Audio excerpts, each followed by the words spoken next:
Mr. Aleksei Zjabkin, Chief Technology Officer at Cybers, to present on security orchestration, automation, and response in OT environments. Thank you. Can you hear me well? Raise a hand. Very good. Thank you very much. Well, the presentation is about security orchestration, automation, and response in ICS environments. And the purpose of this presentation is to share my experience and give you an inspiration how to build an effective cybersecurity operation to protect your OT from evolving cybersecurity threats. And I think I forgot the thing, how can I change the slides? Thank you very much.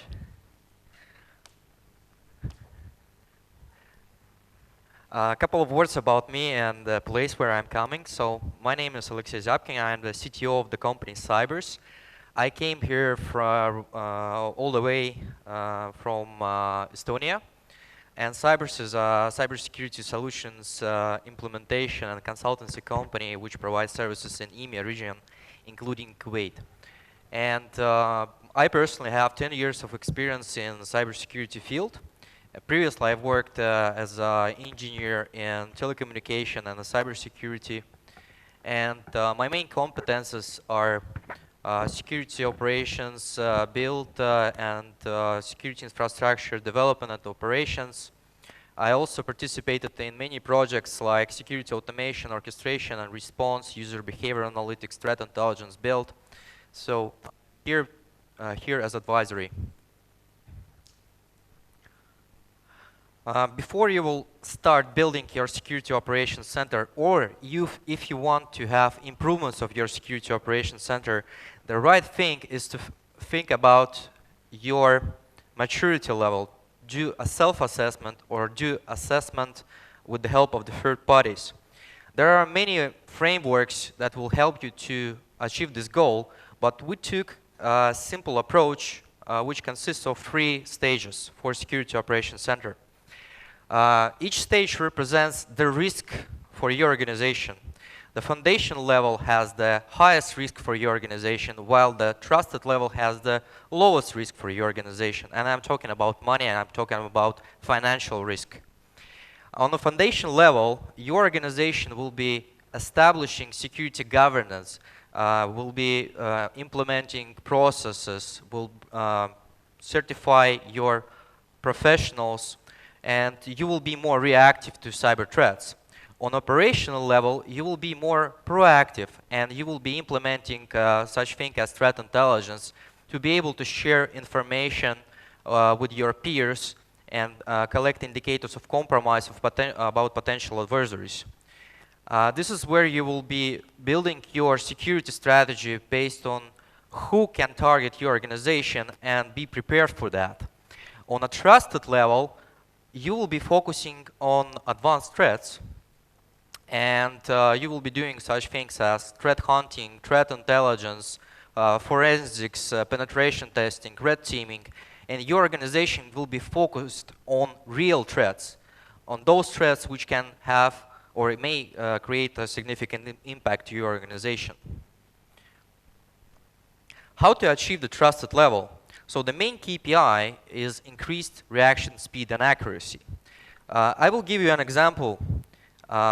Cyber criminals, professionals, they are using automated tools to make a financial impact to get into your environment, and they are using intelligence collected from different sources about your infrastructure. They are doing spear phishing, they are doing social engineering, so they are well prepared for the attack. And your security operations center needs to react to those threats. So the actual attack takes up to 10 minutes, starting from 1 minute to 10 minutes, and your security operations center needs to react to the real threat. And you can achieve that by implementing the capability called SOAR. SOAR, I will have a closer look at that later on. By implementing security automation, you will be able to improve collaboration between your defense teams, between your security analysts, between your IT departments, your infrastructure teams. The time makes difference. On the picture you see 5 stages of incident response life cycle, and all of those stages is possible to automate with the SOAR capability. So let's have an example of OT bridge. How does it look from security incident response perspective? How does this process look? So the first stage is identification. This is where you are getting an alert that something might be wrong. This is where you're getting alert from the ICS system that is down, or security analysts are getting alert from the CM tool, or somebody or something reporting that there is a potential breach. The next stage is triage. This is where you're collecting as much information as you can about potential breach and attacker. This is where you're collecting the IP address. This is where you're collecting usernames, timestamps. You are collecting packet captures to get as much intelligence and information about the potential breach. On the next stage, investigation. Your security analysts are trying to validate the security breach. Is it a true positive or is it a false positive? If it's a true positive, then we're going to the next stage, which is called remediation. On the remediation stage, your security analysts are engaged with infrastructure teams to block the IP address of the attacker, or block the user, contain the threat, put it into the quarantine, do everything what is possible to stop the impact. And the last stage is post-incident. This is where your security analysts are doing post-mortem of the incident. They are doing lessons learned, they are doing root cause analysis and trying to avoid a reoccurrence of this issue.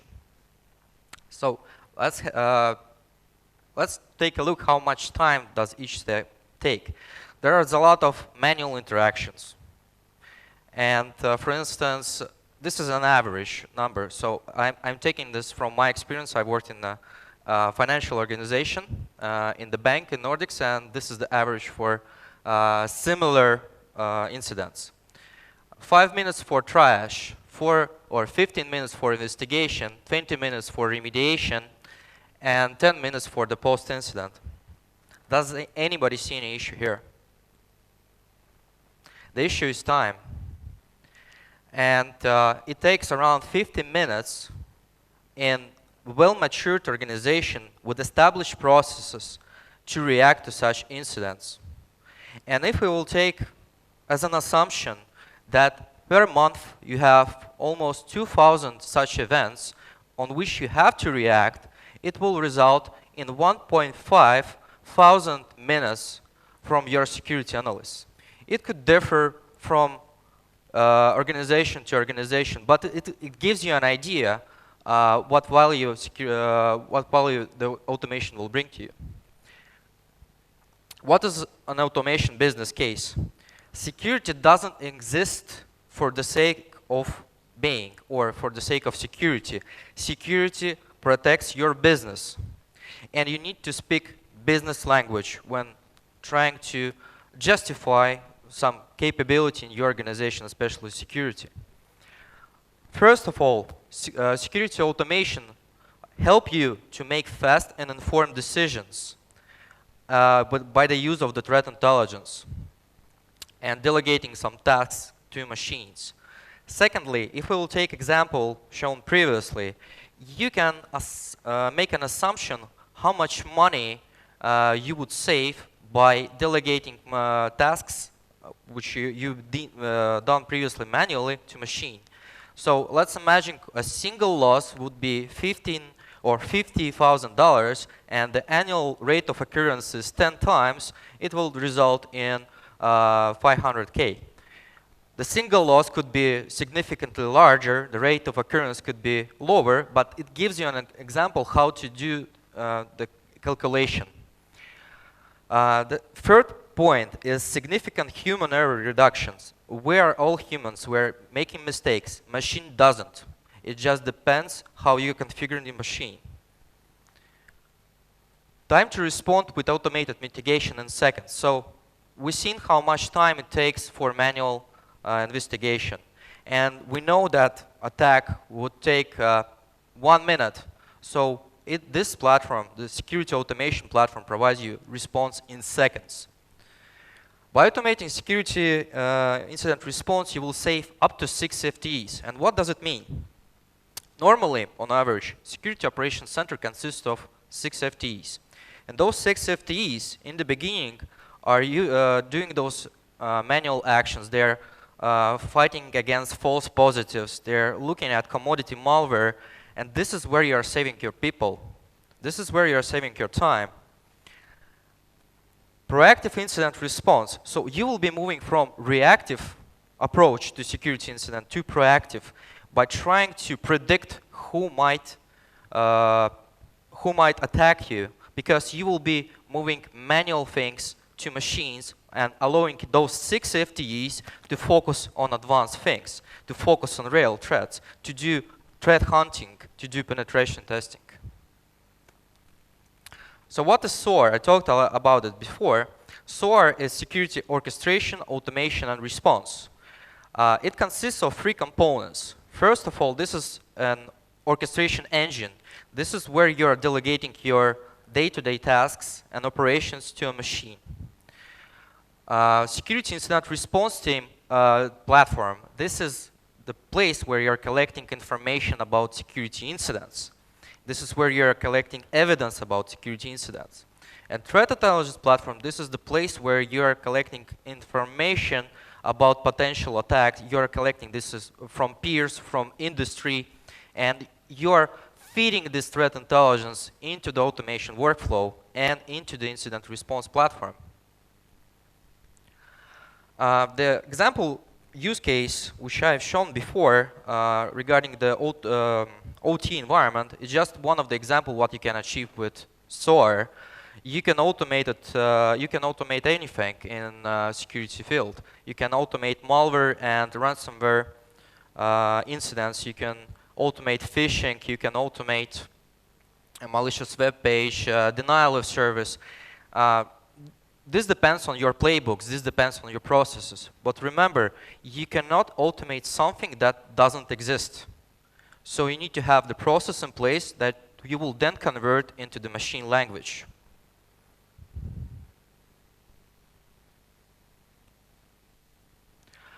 This is an example showcase to demonstrate, not in real life, but on the PowerPoint. But if you want, I can show you on my PC how it works in the lab environment.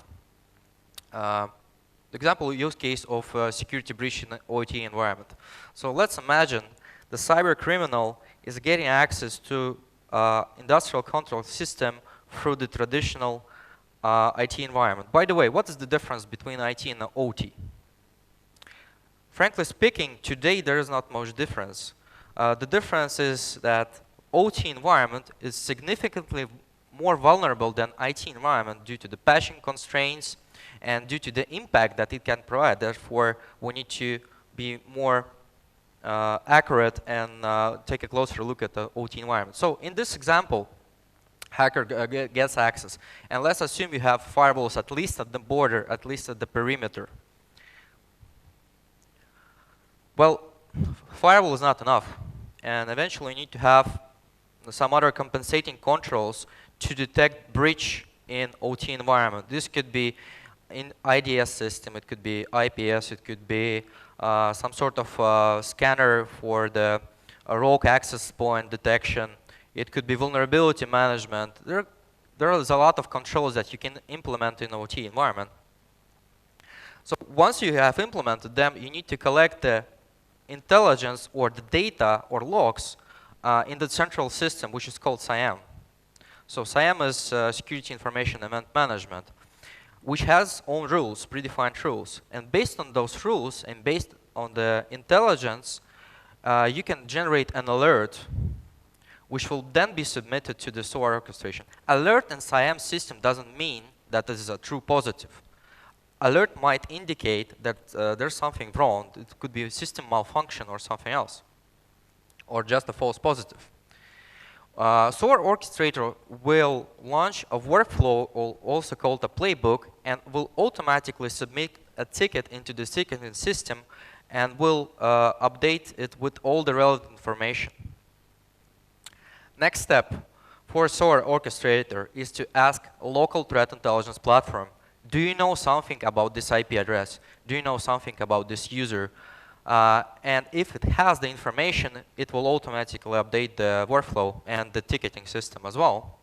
But if threat intelligence, local threat intelligence doesn't, it will ask global threat intelligence sources like your peers, like your industry threat feed providers. Do you know something about that?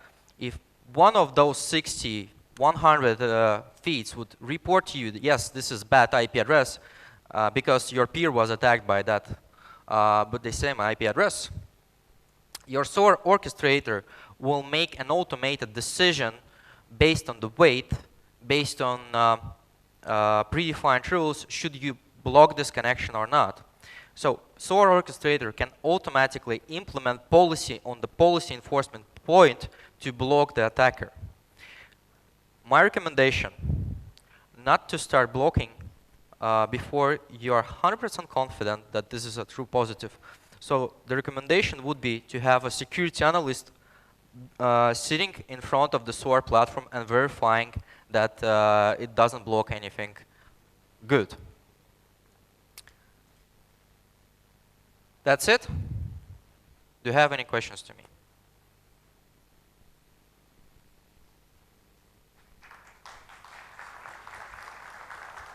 Thank you.